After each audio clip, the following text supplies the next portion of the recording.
Hello guys, இன்றைக்கி இந்த ஸ்டோரியோட final episode தான் பார்க்க போகிறோம்.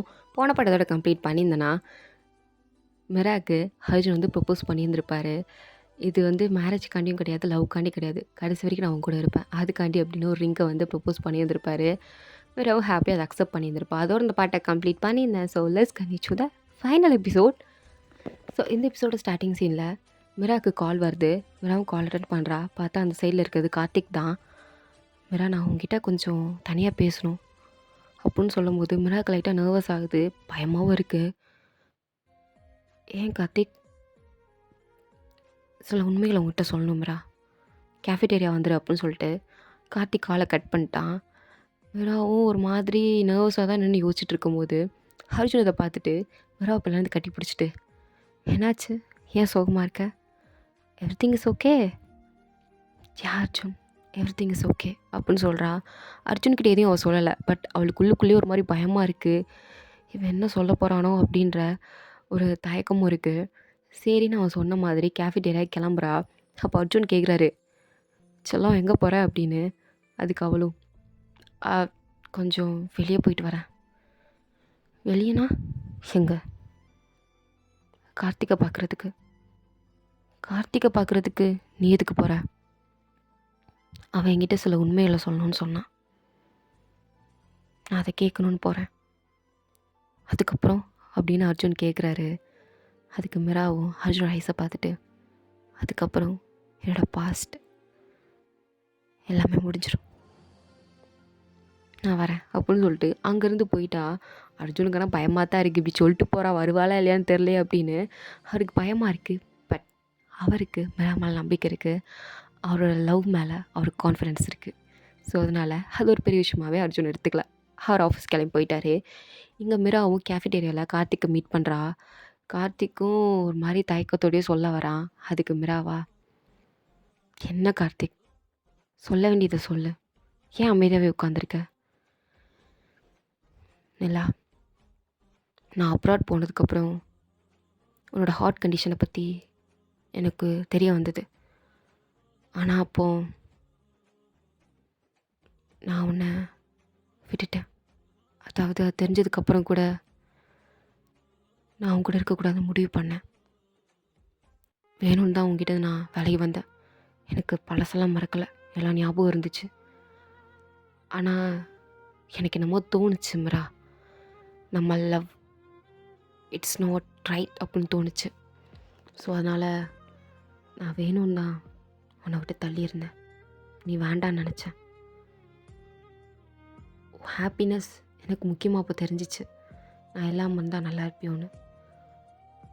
பட் இப்போ உன்னை பார்க்கும்போது I feel really good, because உன்னோட உண்மையான லவ்வை நீ கண்டுபிடிச்சிட்ட அப்படின்னு சொல்கிறான். பட் இதெல்லாம் கேட்குற மிராக்கு இப்படி இருக்கும், நான் வேணும்னா தள்ளி இருந்தேன்னு அவளுக்கு பயங்கரமாக அழுக வருது. அப்போ கூட அவளுக்கு ஞாபகம் வர விஷயம், அவளோட ஹார்ட் கண்டிஷன் தெரிஞ்சுமே அர்ஜுன் மிரா விட்டு போயிருந்திருக்க மாட்டார், மிராக்காண்டி நின்றுருந்துருப்பார். ஸோ அந்த விஷயம் அவளுக்கு ஞாபகம் வருது.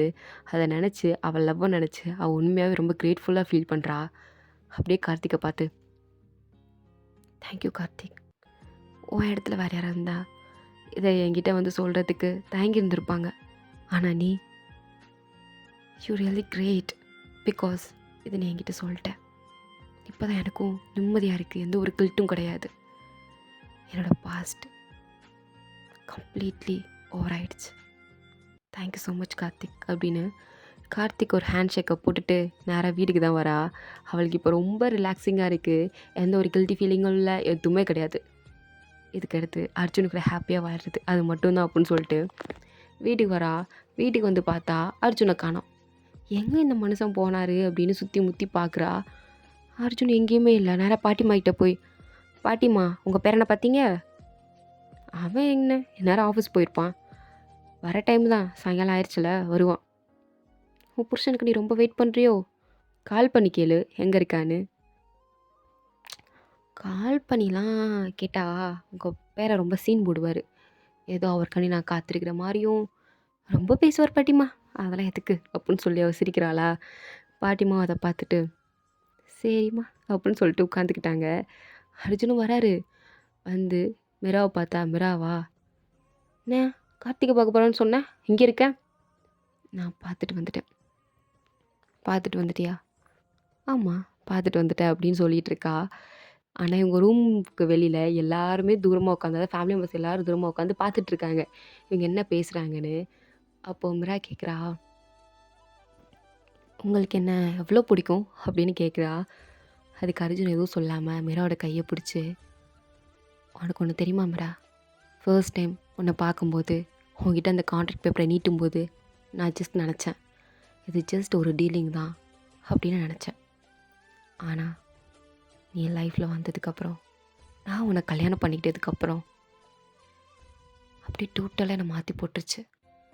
ஃபேமிலினா என்ன, ஹாப்பினஸ்னால் என்ன, லவ்வில் எவ்வளோ மீனிங் இருக்குது, அது எவ்வளோ ஹாப்பினஸை கொடுக்கும், எவ்வளோ பெயினை கொடுக்கும்னு எனக்கு நீ தான் கற்றுக் கொடுத்த. நான் உங்ககிட்ட போட்டது வேணால் ஒரு வருஷம் கான்ட்ராக்டாக இருக்கலாம், but seriously now you are my wife. Contract பேப்பரில் மட்டும்தான் நீ ஜஸ்ட் சைன் பண்ண, ஆனால் நான் உன்னை உண்மையாக கல்யாணம் பண்ணிக்கிட்டேன், உண்மையாக இப்போ லவ்வும் பண்ணுறேன், லைஃப் லாங் உன்னை விட்டுறக்கூடாதுன்னு நினைக்கிறேன் அப்படின்னு சொல்கிறாரு. இதை கேட்டதும் மிராக்கு அப்படியே கண்ணீராக வருது. அப்படியே அர்ஜுனே பார்த்துட்டு இருக்கும்போது அர்ஜுன் அப்போ மிரா கிட்ட, நான் ஜஸ்ட் உங்ககிட்ட ஒன்று தான் கேட்குறேன். என்னது அர்ஜுன்?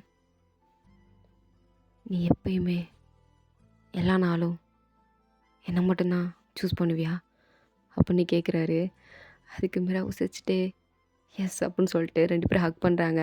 ஃபேமிலி மெம்பர்ஸ் இதை பார்த்ததும் அப்படியே சிரிச்சிட்டு ஹாப்பியாக அவங்கள பார்த்துட்ருக்காங்களா. அர்ஜுன் இதை பார்த்துட்டு, ஐயோ இவங்க நம்மளை தனியாகவே விட மாட்டாங்க போலயே அப்படின்னு மிரா கிட்ட புலம்புறாரு. மிரா இப்படி சொல்லாதீங்க அப்படின்னு சொல்கிறா. பட் இது எல்லாத்தையும் வெளியே ராகுல் கேட்டுட்ருப்பான். ராகுல் உடனே வந்து அர்ஜுனை ஹக் பண்ணிவிட்டு, பரவாயில்லையே கான்ட்ராக்ட் மேரேஜ் ஒரு வேளை முடிஞ்சிருச்சு போல்.